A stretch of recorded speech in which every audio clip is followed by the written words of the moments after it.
ಈ ರೀಡಿಂಗ್ ನಿಮಗೆ ಅನ್ವಯಿಸಿದರೆ ಅಥವಾ ರೆಸೊನೇಟ್ ಆದರೆ ಮಾತ್ರ ತೊಗೊಳ್ಳಿ, ಇಲ್ಲ ಅಂದರೆ ಬಿಟ್ಬಿಡಿ. ಇದು ಒಂದು ಜನರಲ್ ರೀಡಿಂಗ್ ಮಾತ್ರ ಆಗಿರುತ್ತೆ. ಕಾರ್ಡ್ಸ್ನ ಶಫಲ್ ಮಾಡಿದಾಗ ಫೆಬ್ರವರಿ ಮಂತಲ್ಲಿ ನನಗೆ ಫಸ್ಟ್ ಕಾರ್ಡ್ ಟೆಂಪ್ರೆನ್ಸ್ ಕಾರ್ಡ್ ಬಂದಿದೆ.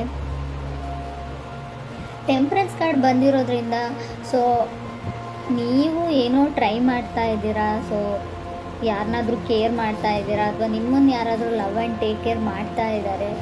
ಸೊ ಸೆಂಟರ್ ಇದ್ದೀರಾ, ಗ್ರೌಂಡೆಡ್ ಇದ್ದೀರಾ ಅಂತ ಹೇಳ್ಬೋದು ಸದ್ಯಕ್ಕೆ. ಬಟ್ ಬಿಗ್ಗರ್ ಆ್ಯಂಡ್ ಬ್ರೈಟರ್ ಫ್ಯೂಚರ್ನ ಕೂಡ ಇಂಡಿಕೇಟ್ ಮಾಡುತ್ತೆ temperance card. Very caring energy. ನಿಮ್ಮ ಸುತ್ತಮುತ್ತಲ ಇರೋರೆಲ್ಲರೂ ನಿಮ್ಗೆ ತುಂಬ ಕೇರ್ ಮಾಡ್ತಾ ಇದ್ದಾರೆ, ಅಥವಾ ನಿಮ್ಮ ಮನೇನ ಡೆಕೋರೇಟ್ ಮಾಡ್ತಾ ಇದ್ದೀರಾ, ಅಥವಾ ನೀವು ಕನೆಕ್ಟ್ ಆಗಿರೋ ವ್ಯಕ್ತಿ ನಿಮ್ಮನ್ನು ತುಂಬ ಕೇರ್ ಮಾಡ್ತಾ ಇದ್ದಾರೆ, ಅಥವಾ ನೀವು ಕೇರ್ ಮಾಡ್ತಾ ಇದ್ದೀರಾ. ಸೊ ತುಂಬ ಡ್ರೀಮ್ಸ್ ಇದೆ, ತುಂಬ ಕನಸುಗಳನ್ನ ಕಟ್ಕೊಳ್ತಾ ಇದ್ದೀರಾ. ನೀವು ಮೀನ ಅಥವಾ ಕಟಕ್ ರಾಶಿಯವ್ರ ಜೊತೆ ಕನೆಕ್ಟ್ ಆಗಿರ್ಬೋದು. ಟೆಂಪ್ರೆನ್ಸ್ ಕಾರ್ಡ್ ಬಂದಿರೋದ್ರಿಂದ ಹೇಳೋದಾದರೆ ಮೀನ ಅಥವಾ ಕಟಕ್ ರಾಶಿ, ನೀವು ಯಾವುದೇ ರಾಶಿಯವ್ರ ಜೊತೆ ಕೂಡ ನಾರ್ಮಲಿ ಕನೆಕ್ಟ್ ಆಗಿರಬಹುದು. ಸೆಕೆಂಡ್ ಕಾರ್ಡ್ ನನಗೆ ಏಸ್ ಆಫ್ ಕಪ್ಸ್ ಬಂದಿದೆ. ಏಸ್ ಆಫ್ ಕಪ್ಸ್ ಬಂದಿರೋದ್ರಿಂದ ಡೂ ಓವರ್ ಅಗೇನ್ ಅಂತ ಹೇಳುತ್ತೆ. ಮಾಡಿರೋ ಕೆಲಸನೇ ಮತ್ತೆ ಮಾಡಬೇಕಾಗುತ್ತೆ, ಅದು ಯಾವುದೇ ವಿಷಯದಲ್ಲಾಗಿರ್ಬೋದು. ಸೊ ಫೀಲ್ ಗುಡ್ ಎನರ್ಜಿ ಇದೆ ಅಂತ ಹೇಳ್ಬೋದು. ಒಂದು ಸಮೃದ್ಧತೆ ಅಂತ ಕರಿತೀವಿ ನಾವು, ಏನೋ ಒಂದು ನೆಮ್ಮದಿ, ಫೀಲ್ ಗುಡ್ ಎನರ್ಜಿ ನಿಮ್ಮ ಮುಖದಲ್ಲಿದೆಯೋ ಅಥವಾ ನಿಮ್ಮ ಪಾರ್ಟ್ನರ್ ಮುಖದಲ್ಲಿದೆಯೋ. ತುಂಬ ಹೊಸ ವ್ಯಕ್ತಿಗಳ ಪರಿಚಯ ಆಗಿದೆ ಇತ್ತೀಚೆಗೆ, ಹೊಸ ಜಾಗದಲ್ಲಿ ಇರಬಹುದು ನೀವು. ಏಸ್ ಆಫ್ ಕಪ್ಸ್ ಇರೋದ್ರಿಂದ ಏಸಸ್ ಯಾವಾಗಲೂ ನೀವು ಬಿಗಿನಿಂಗ್ನ, ನೀವು ಸ್ಟಾರ್ಟ್ನ ರೀಪ್ರೆಸೆಂಟ್ ಮಾಡುತ್ತೆ. ಸೊ ನಿಮ್ಗೆ ಯಾರಾದರೂ ಲವ್ಡ್ ಒನ್ಸ್, ನಿಮ್ಗೆ ಇಷ್ಟ ಆಗಿರೋ ವ್ಯಕ್ತಿ ಸೊ ಮೆಸೇಜ್ ಮಾಡ್ಬೋದು, ನೀವು ಯಾರಿಗಾದ್ರೂ ಮೆಸೇಜ್ ಮಾಡ್ಬೋದು. ಕಮ್ಯುನಿಕೇಷನ್ ಇದೆ ಅಂತ ಸೆಕೆಂಡ್ ಕಾರ್ಡ್ ಹೇಳುತ್ತೆ. ತುಂಬ ಲವೇಬಲ್ ಮೆಸೇಜಸ್ ಪಾಸ್ ಆಗ್ತಾ ಇದೆ ಅಂತ ಕೂಡ ಹೇಳ್ಬೋದು. ಥರ್ಡ್ ಕಾರ್ಡ್ ನನಗೆ ಟೂ ಆಫ್ ಸಾರ್ಡ್ಸ್ ಬಂದಿದೆ. ಸೊ ಯಾರೋ trying to become a patience ಅಂತ ಟ್ರೈ ಮಾಡ್ತಾ ಇದ್ದಾರೆ. ಸೊ ಹೇಗೆ ತಾಳ್ಮೆಯಿಂದ ನಡ್ಕೊಳ್ಬೇಕು ಅಂತ ಕಲಿತಾ ಇದ್ದಾರೆ.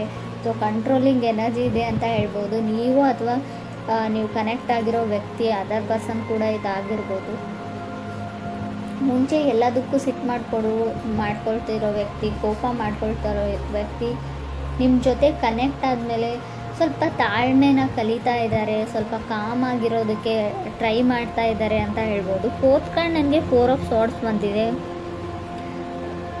ಯಾರಿಗೂ ಭಯ ಇದೆ, ಫಿಯರ್ ಇದೆ, ಸ್ವಲ್ಪ ಭಯ ಆಗುತ್ತೆ. ಓವರ್ ಥಿಂಕಿಂಗು, ಪದೇ ಪದೇ ನಡೆದೋಗಿರೋ ಘಟನೆ ಬಗ್ಗೆ ತುಂಬ ಅತಿಯಾಗಿ ಯೋಚನೆ ಮಾಡ್ತಾರೆ ಅಂತ ಹೇಳ್ಬೋದು. ಈ ಥರ ಕ್ಯಾರೆಕ್ಟರ್ ನಿಮ್ದಿದೆಯೋ ಅಥವಾ ಅದರ್ ಪರ್ಸನ್ಸ್ ಇದೆಯೋ. ಬಟ್ ಏಟ್ ಆಫ್ ಸಾರ್ಟ್ಸ್ ಕೆಲವೊಮ್ಮೆ ಚೇಂಜ್ ಆಗಿರೋ ವ್ಯಕ್ತಿನ ರೀಪ್ರೆಸೆಂಟ್ ಮಾಡುತ್ತೆ. ಇತ್ತೀಚೆಗೆ ನೀವು ತುಂಬ ಚೇಂಜ್ ಆಗಿದ್ದೀರೋ ಅಥವಾ ನೀವು ಕನೆಕ್ಟ್ ಆಗಿರೋ ವ್ಯಕ್ತಿ ಚೇಂಜ್ ಆಗಿದ್ದಾರೋ ಅಥವಾ ಕನೆಕ್ಟ್ ಆಗಬೇಕು ಅಂದ್ಕೊಂಡಿರೋ ವ್ಯಕ್ತಿ. ಸೊ ಯಾರೋ ಡೇಟ್ಗೆ ಹೋಗ್ತಾ ಇದ್ದೀರಾ, ನೀವು ನಿಮ್ಮ ಗರ್ಲ್ ಫ್ರೆಂಡ್ನ ಡೇಟ್ಗೆ ಕರೀತಾ ಇದ್ದಾರೆ, ಅವ್ರು ನಿಮ್ಮ ಜೊತೆ ಮೀಟ್ ಆಗ್ತಾ ಇದ್ದಾರೆ. ಸೊ ತುಂಬ ಫ್ರೆಂಡ್ಲಿ ಕ್ಯಾಜುವಲ್ ಕಾನ್ವರ್ಸೇಷನ್ ಇದೆ ಅಂತ ಹೇಳ್ಬೋದು. ಕಮ್ಯುನಿಕೇಷನ್ ಆದರೂ ಕೂಡ ತುಂಬ ಕ್ಯಾಜುವಲ್ ಫ್ರೆಂಡ್ ಥರ ಅವ್ರು ನಿಮ್ಮನ್ನು ಟ್ರೀಟ್ ಮಾಡ್ತಾರೆ, ನೀವು ಅವ್ರನ್ನ ಒಂದು ಗುಡ್ ಫ್ರೆಂಡ್ ಥರ ಟ್ರೀಟ್ ಮಾಡ್ತೀರಾ ಅಂತ ಹೇಳ್ಬೋದು. ಫಿಫ್ತ್ ಕಾರ್ಡ್ ನನಗೆ ಸಿಕ್ಸ್ ಆಫ್ ಕಪ್ಸ್ ಬಂದಿದೆ. ಸಿಕ್ಸ್ ಆಫ್ ಕಪ್ಸ್ ಕೆಲವೊಮ್ಮೆ ಸಿಕ್ಸ್ತ್ ಪ್ಲೇಸಲ್ಲಿ ಬಂದರೆ, ಅದು ಕೂಡ ಏಟ್ ಆಫ್ ಸೋರ್ಟ್ಸ್ ಆದಮೇಲೆ ಬಂದರೆ ಫ್ಲರ್ಟಿಂಗ್ ಎನರ್ಜಿ ಅಂತ ಹೇಳ್ತೀವಿ. ನೀವು ಯಾರ ಜೊತೆನಾದರೂ ಫ್ಲರ್ಟ್ ಮಾಡ್ತಾ ಇದ್ದೀರೋ ಅಥವಾ ನಿಮ್ಮ ಜೊತೆ ಯಾರಾದರೂ ಫ್ಲರ್ಟ್ ಮಾಡ್ತಾ ಇರ್ಬೋದು. ಕೇರ್ಫುಲ್ ಆಗಿರಿ. ಸೊ ಅವ್ರಿಗನ್ಸುತ್ತೆ ನಾನು ಫ್ರೆಂಡ್ ಮಾಡ್ಕೊಳ್ತಾ ಇದ್ದೀನಿ, ಕ್ಯಾಶುವಲ್ ಫ್ರೆಂಡ್ಸ್ನ ಮಾಡ್ಕೊಳ್ತಾ ಇದ್ದೀನಿ ಅಂತ ಅವ್ರು ಥಿಂಕ್ ಮಾಡ್ತಾ ಇರ್ಬೋದು. ಬಟ್ ಬೇರೆಯವರು ಅಥವಾ ನೀವಾಗಲಿ ಯಾರಾದರೂ ಇಬ್ಬರಲ್ಲೊಬ್ಬರು ಸೀರಿಯಸ್ ಆಗಿದ್ದೀರಾ ಅಂತ ಕೂಡ ಹೇಳುತ್ತೆ ಎನರ್ಜೀಸು. ಸ್ವಲ್ಪ ಕೇರ್ಫುಲ್ ಆಗಿರೋದು ಒಳ್ಳೆಯದು. ಸೆವೆಂತ್ ಕಾರ್ಡ್ ನನಗೆ ಫೋರ್ ಆಫ್ ಪೆಂಟಿಕಲ್ಸ್ ಬಂದಿದೆ. ಹೋಲ್ಡಿಂಗ್ ಬ್ಯಾಕ್, ಯಾರೋ ಯಾರಿಂದನೂ ದೂರ ಸರಿತಿದ್ದಾರೆ ಅಂತ ಅಂದ್ಕೊಳ್ಬೋದು. ಡಿಸಿಷನ್ನ ತೊಗೊಳ್ಳೋದ್ರಲ್ಲಿ ಲೇಟ್ ಮಾಡ್ತಾ ಇದ್ದೀರಾ, ನೀವು ಅದರ್ ಪರ್ಸನ್ನು ಆ ವ್ಯಕ್ತಿಯಿಂದ ದೂರ ಆಗ್ತಾ ಇದ್ದೀರಾ, ಸ್ವಲ್ಪ ಕಾಂಟ್ಯಾಕ್ಟ್ನ ಮಿಸ್ ಮಾಡ್ಕೊಳ್ತಾ ಇದ್ದೀರಾ ಅಂತ ಹೇಳ್ಬೋದು. ಏಟ್ ಕಾರ್ಡ್ ನನಗೆ ಟವರ್ ಕಾರ್ಡ್ ಬಂದಿದೆ. ಟವರ್ ಕಾರ್ಡ್ ಬಂದಿದೆ ಅಂತ ಭಯ ಪಡೋ ಅಗತ್ಯ ಇಲ್ಲ. Sometimes tower cards temperance card ಜೊತೆಗೆ ಬಂದರೆ ಖಂಡಿತವಾಗ್ಲೂ ಡಿಲೇ ಅಂತ ಹೇಳ್ತೀನಿ. ಯಾವುದೇ ವಿಷಯದಲ್ಲಾಗಿರ್ಬೋದು, ರಿಲೇಷನ್ಶಿಪ್ ವಿಷಯದಲ್ಲಾಗಿರ್ಬೋದು, ನೀವು ಮನೆ ಕಟ್ತಾ ಇದ್ದರೆ, ಏನಾದರೂ ಖರೀದಿ ಮಾಡ್ತಾ ಇದ್ದರೆ, ಯಾವುದಾದ್ರೂ ಇವೆಂಟ್ ಇದ್ದರೆ, ಎಲ್ಲಿಗಾದ್ರೂ ಹೋಗಬೇಕು ಅಂದ್ಕೊಂಡಿದ್ರೆ, ಎಲ್ಲದರಲ್ಲೂ ಡಿಲೇನ, ಸಡನ್ ಅನ್ಎಕ್ಸ್ಪೆಕ್ಟೆಡ್ ಡಿಲೇ ಅಂತ ಹೇಳ್ಬೋದು. ಸೊ ನೀವು ರೆಡಿಯಾಗಿಲ್ಲ, ಯಾವುದಕ್ಕೂ ಇನ್ನೂ ಟೈಮ್ ಬೇಕು ಅಂತ ಹೇಳ್ತಾ ಇದೆ ಅಂತಲೂ ಹೇಳ್ಬೋದು. ಮೇ ಬಿ ಡೆಸ್ಟಿನಿ ರೆಡಿ ಇಲ್ಲ ಅಂತ ಹೇಳ್ಬೋದು. ನೀವೇನೋ ಮಾಡಬೇಕು ಅಂತ ಇದ್ದೀರಾ, ತುಂಬ ಎಕ್ಸ್ಟರ್ನಲ್ ಫೋರ್ಸಸ್ಸು ನಿಮ್ಮನ್ನು ತಡೀತಾ ಇದೆ, ಆ ಕೆಲಸ ಪೂರ್ತಿ ಆಗಕ್ಕೆ ಬಿಡ್ತಾ ಇಲ್ಲ ಅಂತ ಕೂಡ ಹೇಳ್ಬೋದು. ಸೊ 9th ಕಾರ್ಡ್ ನನಗೆ ಹ್ಯಾಂಗ್ ಮ್ಯಾನ್ ಬಂದಿದೆ. ಹ್ಯಾಂಗ್ ಮ್ಯಾನ್ ಕೂಡ ಅದನ್ನೇ ಹೇಳುತ್ತೆ, ಎಲ್ಲ ಕೆಲಸಗಳು ನಿಧಾನವಾಗಿ ಆಗುತ್ತೆ, slow and steady wins the race ಅಂತ ಹೇಳ್ತೀವಿ. ಎಷ್ಟೇ ನಿಧಾನವಾಗಾದರೂ ಕೂಡ ಕೆಲಸ ಕಂಪ್ಲೀಟ್ ಆಗುತ್ತೆ ಅಂತ ಹೇಳ್ಬೋದು. 10th ಕಾರ್ಡ್ ನನಗೆ 5 ಆಫ್ ಸಾರ್ಟ್ಸ್ ಬಂದಿದೆ. ಹುಷಾರಾಗಿರಿ, ಮೇ ಬಿ ಬ್ರೇಕಪ್ಸ್ನ ಹೇಳ್ತೀನಿ, 5 ಆಫ್ ಸಾರ್ಟ್ಸ್, ಡಿವೋರ್ಸ್ನ ಹೇಳ್ತೀನಿ. ನಿಮಗೆ ಗೊತ್ತಿಲ್ಲದೆ ಇರ್ಬೋದು, ಆಲ್ರೆಡಿ ಡಿವೋರ್ಸ್ ಆಗಿರೋ ವ್ಯಕ್ತಿ ಜೊತೆ ನೀವು ಕನೆಕ್ಟ್ ಆಗ್ತಾ ಇದ್ದೀರಾ ಇತ್ತೀಚೆಗೆ, ಅವ್ರು ಹೇಳದೇ ಇರಬಹುದು ಅಥವಾ ಆಲ್ರೆಡಿ ನಿಮಗೆ ಗೊತ್ತಿರ್ಬೋದು. 5 ಆಫ್ ಸಾರ್ಟ್ಸ್ ಕೆಲವೊಮ್ಮೆ ಮನೆಯಲ್ಲಿ ಡ್ರಾಮಾ ಫೈಟ್ಸ್ನ ರೀಪ್ರೆಸೆಂಟ್ ಮಾಡುತ್ತೆ, ಸಣ್ಣ ಪುಟ್ಟ ಜಗಳನ್ನು ದೊಡ್ಡದಾಗಿ. ಸೊ ಮೇ ಬಿ ಡಿವೋರ್ಸ್ವರೆಗೂ ಹೋಗಿರ್ಬೋದು. ಹರ್ಮೆಟ್ ಕಾರ್ಡ್ ಕೂಡ ಬಂದಿದೆ. ಸಮ್ಟೈಮ್ಸ್ ಹರ್ಮೆಟ್ ಕಾರ್ಡ್ ಡಿವೋರ್ಸ್ ಆದಮೇಲೆ ಮೇ ಬಿ ಸ್ಯಾಡಲ್ಲಿ, ಸ್ಟ್ರಗಲಲ್ಲಿ ಕೆಲವ್ರು ಇರ್ಬೋದು. ಫೈಟ್ ಫಾರ್ ಲವ್ ಅಂತ ಹೇಳುತ್ತೆ ಹರ್ಮೆಟ್ ಕಾರ್ಡ್. ಟಯರ್ಡ್ ಆಫ್ ಲವ್ ಅಂತ ಹೇಳ್ತೀವಿ. ಫುಲ್ ಆಫ್ ಡೌಟ್ಸ್ ಇದ್ದರೂ ಕೂಡ ಹರ್ಮೆಟ್ ಕಾರ್ಡ್ ಬಂದಿರುತ್ತೆ. ಡೌಟ್ಸ್ ನಿಮಗಿದೆಯೋ ಅಥವಾ ಅದರ್ ಪರ್ಸನ್ಗಿದೆಯೋ. 11th ಹರ್ಮೆಟ್ ಕಾರ್ಡ್ ಇರೋದ್ರಿಂದ ಖಂಡಿತವಾಗ್ಲೂ ನೀವು ಡಿಪ್ರೆಷನ್ ಲೆವೆಲ್ಗೆ ಹೋಗಿರ್ಬೋದು. ಕೆಲವರು ತುಂಬ ಓವರ್ ಥಿಂಕಿಂಗ್, ತುಂಬ ಯೋಚನೆಯಲ್ಲಿ ಕೂಡ ಕೆಲವರು ಇದ್ದೀರಾ ಅಂತ ಕಾರ್ಡ್ ಹೇಳುತ್ತೆ.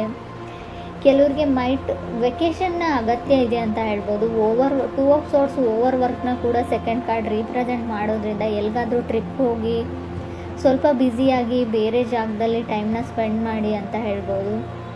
ಇನ್ಕಮ್ ಚೆನ್ನಾಗಿದೆ ಅಂತ ಹೇಳ್ತೀನಿ. ಫೈನಾನ್ಷಿಯಲಿ ನನಗೆ ಇನ್ಕಮ್ ತುಂಬ ಚೆನ್ನಾಗಿದೆ ಅಂತ ಕಾಣಿಸ್ತಾ ಇದೆ. ಸೊ ನಿಮ್ಮದೇ ಕೆಲಸ ಮಾಡೋ ಜಾಗದಲ್ಲಿ ನೀವು ತುಂಬ ಬ್ಯುಸಿಯಾಗಿದ್ದೀರಾ, ಓವರ್ ವರ್ಕ್ ಮಾಡ್ತಾಯಿದ್ದೀರಾ, ತುಂಬ ರೆಸ್ಪಾನ್ಸಿಬಿಲಿಟೀಸ್ ಇದೆ, ಬ್ಲಡ್ ಪ್ರೆಷರ್ ಜಾಸ್ತಿ ಆಗ್ತಾ ಇದೆ, ಟೆನ್ಷನ್ ಇದೆ, ಡಿಪ್ರೆಷನ್ ಇದೆ. ಸೊ ಮೇ ಬಿ ಇದು ನೀವು ಕೆಲಸ ಮಾಡೋ ವಿಷಯಕ್ಕೆ ಸಂಬಂಧಪಟ್ಟಿರುತ್ತೆ ಅಂತ ಹೇಳ್ಬೋದು. ವೆಕೇಷನ್ನ ಅಗತ್ಯ ಇದೆ ನಿಮಗೆ, ಸ್ವಲ್ಪ ಟೈಮ್ ತೊಗೊಳ್ಳಿ, ಹೊರಗಡೆ ಎಲ್ಲಾದರೂ ಹೋಗಿ. ಸೊ ಕೆಲವ್ರು ರೆಡಿಯಾಗಿದ್ದೀರಾ, ಕೆಲವ್ರದ್ದು ಮದುವೆ ಕೂಡ ಫಿಕ್ಸ್ ಆಗಿದೆ ಅಂತ ಅಂದ್ಕೊಳ್ತೀನಿ ನಾನು. ಏಸ್ ಆಫ್ ಕಪ್ಸ್ ಇರೋದ್ರಿಂದ ಆಲ್ರೆಡಿ ಮದುವೆ ತುಂಬ ರೀಸೆಂಟಾಗಿ ಮದುವೆ ಆಗಿರ್ಬೋದು. 15 days 1 ಮಂತಲ್ಲಿ ಕೆಲವ್ರು ಮದುವೆ ಇರ್ಬೋದು ಮುಂದೆ, ಅಥವಾ ಆಲ್ರೆಡಿ ಮದುವೆ ಆಗಿರಬಹುದು ಅಂತ ಹೇಳ್ತಾ ಇದೆ. ಮೇ ಬಿ ಇದು 1.5 ಡೇದು ಕೂಡ ನಾನು ಕೌಂಟ್ ಮಾಡ್ತೀನಿ. 2 days ಆಯಿತು, 1 days ಆಯಿತು, ಗೊತ್ತಿಲ್ಲ ನನಗೆ. ನಾನು ರೀಡಿಂಗ್ ನೋಡುವಾಗ ಇದು ನಿಮ್ಗೆ ಅನ್ವಯಿಸುತ್ತೆ ಅಂತ ಅಂದ್ಕೊಳ್ತೀನಿ. ಕೆಲವ್ರು ತುಂಬ ಖುಷಿಯಾಗಿದ್ದೀರಾ, ಕೆಲವರು ತುಂಬ ನರ್ವಸ್, ಫಿಯರ್ ಅಂತ ಆಗಲೇ ಹೇಳಿದೆ ನಾನು. ತುಂಬ ಭಯದಲ್ಲಿದ್ದೀರಾ ಕೆಲವರು. ಭಯ ನಿಮಗಿದೆಯೋ ಅಥವಾ ನಿಮ್ಮ ಪಾರ್ಟ್ನರ್ಗಿದೆಯೋ, ತುಂಬ ನರ್ವಸ್ನೆಸ್ ಇದೆ, ಭಯ ಇದೆ ಅಂತ ಕೂಡ ಕಾರ್ಡ್ಸ್ ಹೇಳ್ತಾ ಇದೆ. ಬಟ್ ಟವರ್ ಕಾರ್ಡ್ ಇರೋದ್ರಿಂದ ಹೆಲ್ತಿನ ವಿಚಾರದಲ್ಲೂ ಕೂಡ ನೀವು ತುಂಬ ಗಮನ ಕೊಡಬೇಕು. ಅನ್ಎಕ್ಸ್ಪೆಕ್ಟೆಡ್ಲಿ ಹೆಲ್ತ್ ಹಾಳಾಗುವಂಥ ಚಾನ್ಸಸ್ ಇದೆ.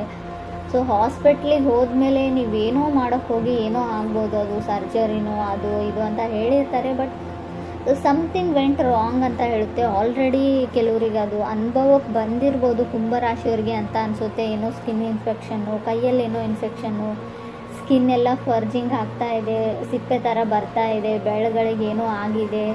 ಸೊ ಏನೋ ಸಣ್ಣ ಪುಟ್ಟ ಇನ್ಫೆಕ್ಷನ್ಸ್ ಆಗುವಂಥ ಚಾನ್ಸಸ್ ಕೂಡ ಇದೆ. ನನಗೆ ಗೊತ್ತು ಇದು ಲವ್ ಲೈಫ್ ರೀಡಿಂಗ್, ಆದರೂ ಕೂಡ ಕಾರ್ಡಲ್ಲಿರೋದನ್ನು ನಾನು ಹೇಳ್ತಾ ಇದ್ದೀನಿ. ಮೇ ಬಿ ಕೆಲವ್ರಿಗೆ ಉಪಯೋಗಕ್ಕೆ ಬರುತ್ತೆ ಇದು ಕೂಡ ಅಂತ ಅನಿಸುತ್ತೆ.